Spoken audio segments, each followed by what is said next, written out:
Hello friends, this is Suraj Dubey. Welcome to Steno Academy. आज हम लोग वॉल्यूम 11 की ट्रांसक्रिप्शन नंबर 223 करेंगे। स्पीड होगी 110 वर्ड पर minute. So get ready, start.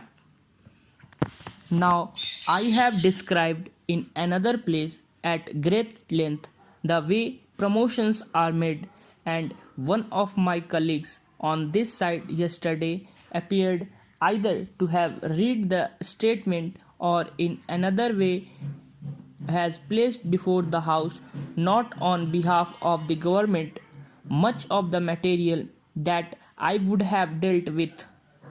But here, what I want to point out is that these selections are done by well established procedures which have been there for many years and have not been altered. In regard to the bulk of the officers, there are complaints from some quarters that perhaps government ought to look more into it. That is to say, it is not a question of too much interference, but of too little interference with regard to the lower levels. But since that point has not been raised, I do not want to raise this problem myself, but with regard to the higher ranks of the army, it is done by number 1 selection board, as was pointed out, from colonels up to the major generals, where 9 officers sit. That is the chief of the army staff, his deputy, 3 army commanders, and 4 principal staff. They mark these people separately on separate papers and discuss them, and in the net result of that discussion, the differences are ironed out. Besides examination of their records, the personal knowledge of these officers by their present or previous commanders who would be sitting round the table would be taken into account. Then it comes to the government, and the government, that is the defense ministry, examines them so far as they can from the papers, that is to say, whether the conclusions are warranted by the premises supplied by the looks, and then it is put up before the minister after discussion in the matter itself as to the pros and cons of this matter. Normally, the recommendations that come from the army headquarters are accepted, and neither in the case that is now spoken about nor in anything else have these recommendations been turned down. Although I know that observation, I would like to make it clear on behalf of the government that the government have the right to turn down these recommendations because the services are under civilian control. It would be bad when the government responsible to parliament cannot have the last word in these matter, because it is not merely a question of soldier being efficient.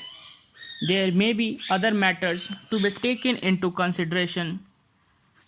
I am happy to think that no personalities have been introduced, because if the minister were to pursue the same line as those of the critics and drag the officer in it, it would not be in his interest.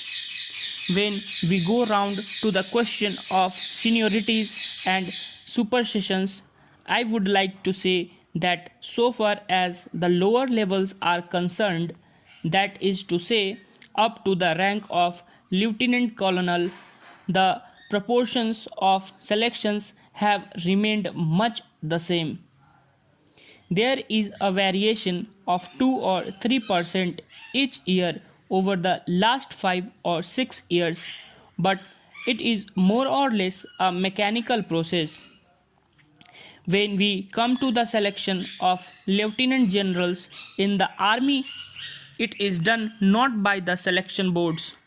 This is done on the recommendation of the Chief of the Army Staff.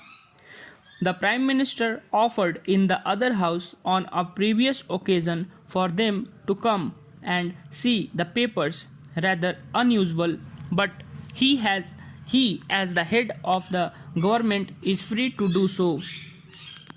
While the offer was open, no one turned up. One person asked to come and we arranged it, but nothing happened. In any case, a lieutenant general is appointed by government on the recommendation of the Chief of the Army Staff.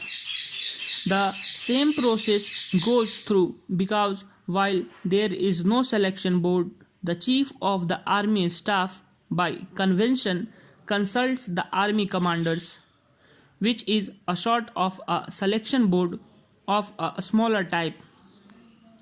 That recommendation comes before us, and within the available people, those who have the minimum qualification come first. Those who have good record, particularly outstanding qualities.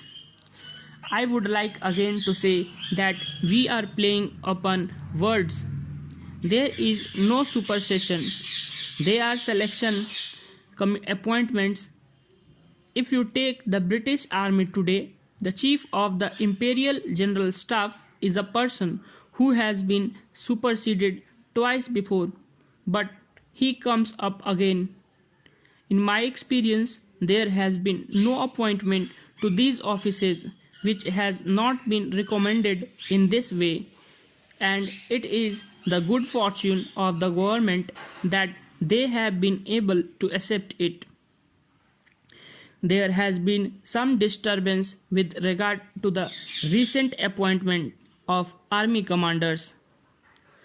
Army commanders by convention have been appointed by government even without reference to the Chief of Staff by selection of 2 or 3 people.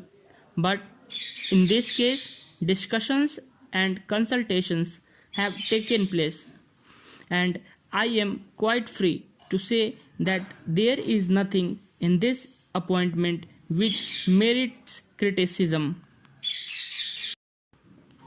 इसी के साथ ये passage and होता है। ये एक बहुत ही अच्छा पैसेज है। इसमें बहुत सारे अच्छे अच्छे वर्ड्स आए हैं जिनकी प्रैक्टिस आपको करनी चाहिए, और प्रैक्टिस करके अगर ना लिख पाएँ तो उसे फिर से लिखें। Thank you.